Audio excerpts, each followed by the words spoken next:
Greetings and God bless. I pray that this might help somebody. And if you have any suggestions about the topic of this video, when somebody who's privileged, insulated, they inherited their parents' house, they had a lucrative career, they have a spouse, and yes, they had hard times, but they're very secure. And yes, there's stuff with family, there's chronic illness, there's severe illness of whoever. So I understand that not everybody is having a bed of roses, but something that I find I've always just lived very meager. I was just unable to break through the glass ceiling. And that's not really the point of this. Why is not really the point.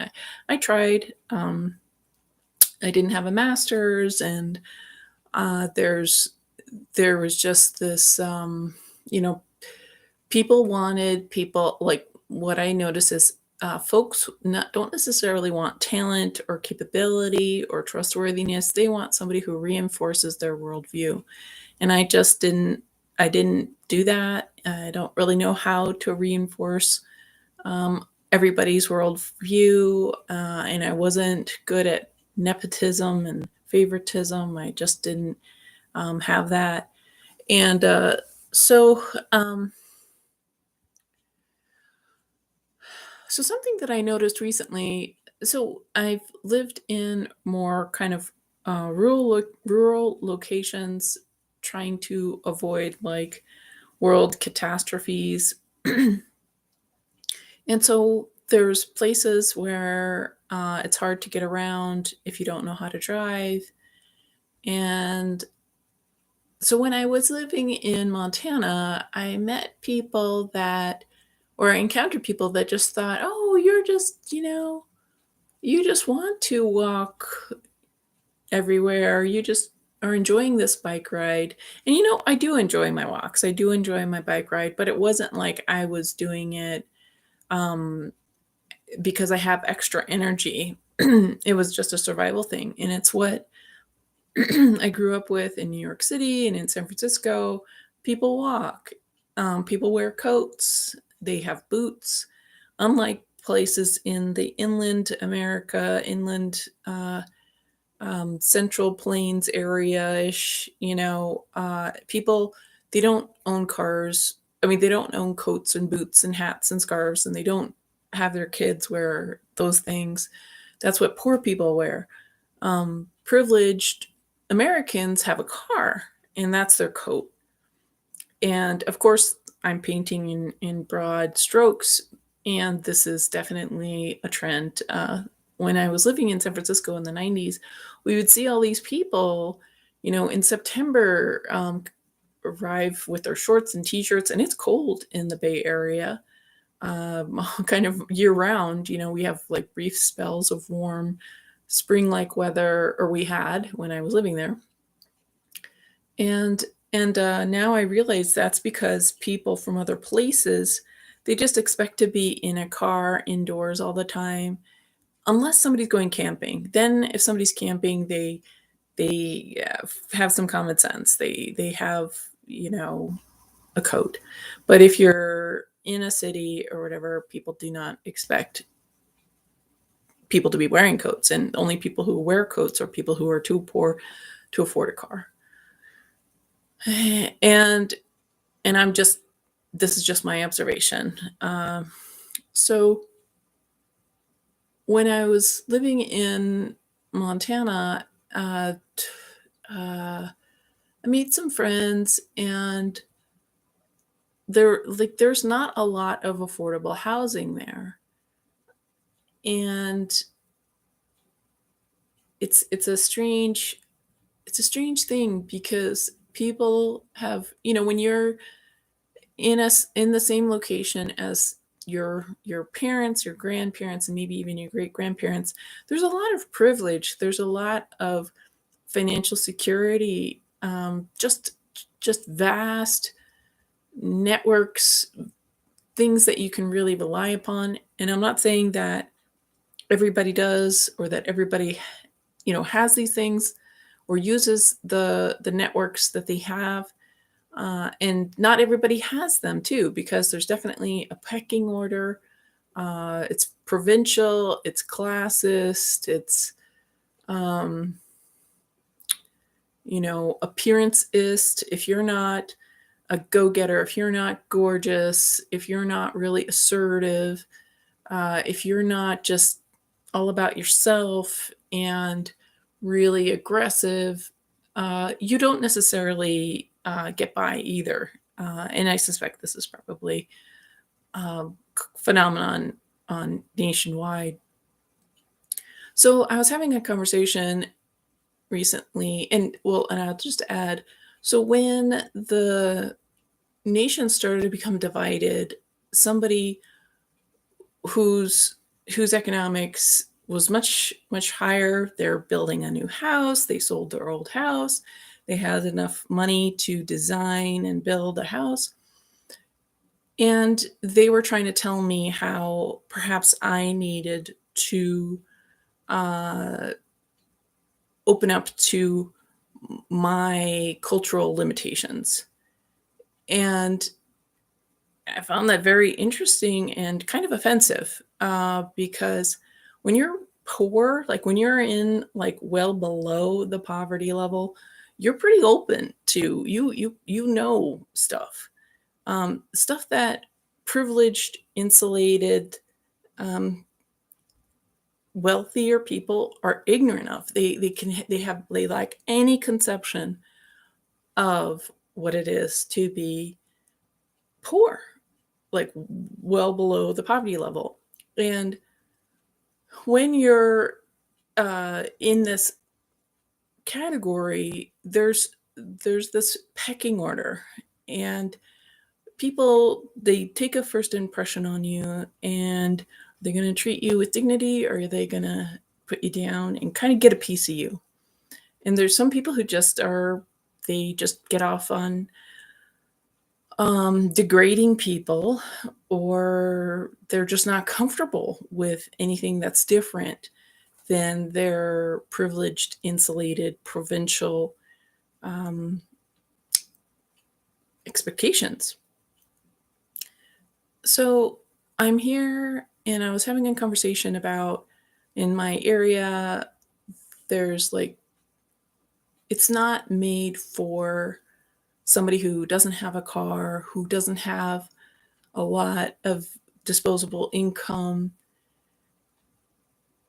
And it was poo-pooed, um, my bringing up that it would be, it's helpful, it would be more helpful if there was, if this area, because this area relies on income from Sturgis. So people will rent a space, a room for $100 a night, up to $300 a night. And so when a landlord can make like a year's worth of income, a few years worth of income perhaps, they're not going to rent like you would find in an equally third tier kind of a city. Because things here, I'm in Rapid, cafes, or cafes close at 3 o'clock at night, in the afternoon. Stores can close at 5 o'clock. The buses, the what little shred of bus service that there is, and there's no seats. Sometimes there's no signs. There's no shelter. And this is South Dakota. It's the worst place if you're a pedestrian. I mean, even if you're just trying to walk, there's gale force winds or very icy streets, aggressive panhandling, and nobody does anything about it. I mean, I don't want to go outside because of the panhandlers. Like having lived in Rapid has made me like more of a invalid or a recluse. Like I just don't want to deal with the aggressive panhandlers. And combined with the bad weather. And I noticed people who are privileged, insulated, they don't want to hear that there's not affordable housing, the public transit just doesn't work. And I guess like what I need to do, and I feel like I'm supposed to shut up. I feel like I'm not supposed to disclose my difficulties. And what I realize I need to do is say that you're poo-pooing me, that you're degrading or discounting what I'm saying, that makes me angry. And we can just agree to disagree about this. And this is, this is kind of new territory for me because I find that I'll notice somebody's body language. Like people will want me to sympathize with their situation. And I do. I'm very, very empathetic. But then other people don't want to sympathize with my situation, particularly if it's really distressing and if I'm upset about it. It's something that I've noticed in my life that people, like old friends, don't want, like they don't talk to me if I share something that's been distressing me. And maybe it's just a personality type. Maybe I just am too much, or maybe I just don't choose good people. Could be a combination of those two things. But just trying to figure things out. And this platform is kind of like my friend, just being able to talk ad nauseum, try to comb things out. So if you're being put down, if people that you're talking with are saying your needs, your basic survival needs are inconsequential, or that your perception is wrong, they're wrong. And we can agree to disagree. And I think it's fair to say I find that offensive. I find that I don't like that. And oftentimes when I'm in these locations where people are very privileged and entitled in certain ways, or I'm worried that they are, like I'm in their car and I'm out in the middle of nowhere. And so I came from a traumatic childhood, so I just expect people to dump me, on the highway or something and miles away. So it's a little scary asserting myself because I just never had security, and so I'm just having to create it because I need to create it in order for me to maintain my self-respect and have a a real relationship, because I'm just in this apprehension of rejection, just expecting rejection. And maybe people are bored, maybe people have other things that come up, and of course friends don't explain to me or apologize. So, and I guess it all comes back down to God, in that the world really isn't there to help at least maybe people like me. I see videos where folks are like, reach out for support. Like the trusted agents of the public good are not really there to help. They're there to be like money laundering for whatever kind of fundraising or globalists blood money. Like there really isn't help out there. And I'm sorry to say that, because I know there's a lot of desperate people. Like, I mean, there's a few people I can maybe talk with. But yeah, it's a pretty horrible world. And maybe it's just me. Maybe again, maybe it's my personality, and maybe I just don't gravitate towards good people. yeah, and I don't know. I mean, maybe I'm supposed to be like, I'm not comfortable being needy, because I get this sense of some sort of obligation, some sort of like prostitution in a way that can occur when a lot of help has been extended to me. And I, it's like human trafficking. Like, people will be like, okay, now that we've, paid for all this, now you have to make me feel good, like whether it's just a platonic person or whatever. Like, I just don't get involved in getting a lot of help. Or if I do, I really, I'm like, I'm grateful, and I don't want to be obliged and beholden and just in a creepy way. And I feel like that dynamic can occur. And so the question is like, how in this fallen world with my quirky personality, like, how does one um survive and thrive? Because I am really at a loss. I really don't know what to do. Like, Rapid is the worst place I've ever lived, and it's, I meet people who absolutely love it here. And maybe if I drove and had family here and had a house, of course, like that any place would be nice that way. But so, like, right now the world is like with roommates who have no understanding about not being noisy. They have their dog pooping everywhere, they have their cat pooping everywhere, they have children running around being really loud, they um or there's just mold in the place and loud ambient noise from the fans of the building next door.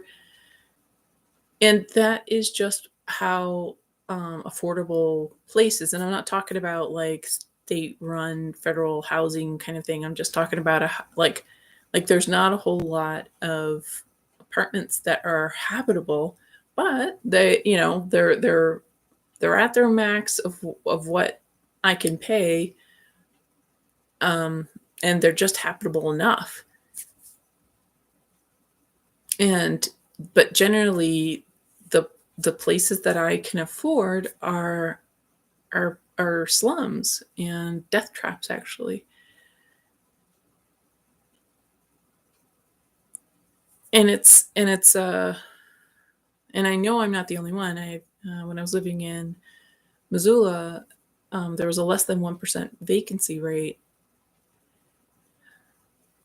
and I'm sure that is nationwide, somewhat more or less, because those large companies like BlackRock and Bill Gates and China and all these uh, international businesses are buying American property.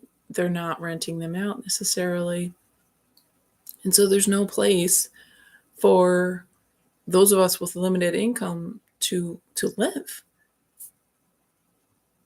And that's and then people actively try making it harder for there to be housing. I mean, like, do people like me just go off into the woods and camp? Is that until we die of exposure? Because cities are not looking out. And the thing is, what cities are doing is they're looking out for the crackheads and the meth heads and giving them, horrible, like, homeless shelters. Okay. But it's people like me who are clean, sober, chronically ill, limited income, and there's no place for that kind of person. The only place for that kind of person is put in with the drug addicts, human trafficking, active human trafficking, kind of thing, like housing for that. And that's no life. And so what people are like, well, why aren't you successful? Go be successful, go make a lot of money. And I wish I knew how to do that. And maybe it's just hawking, buy this piece of paper, have commercials every 30 seconds, have a sponsor of some crap that you don't need. And that just seems so icky to me. Like, I don't want that. Like, that just seems like selling one's soul. And yeah, I'm just perplexed at how to do this life. Like, how to have a safe, sane existence. And now with the division of this country and the totalitarianism that people are embracing, it just makes options seem much more limited. Or maybe it actually isn't. Maybe it's simplifying the options. So I think I just need to. I don't really know what I need to do. I guess pray. So this is my little brainstorming at the moment. Thanks for watching.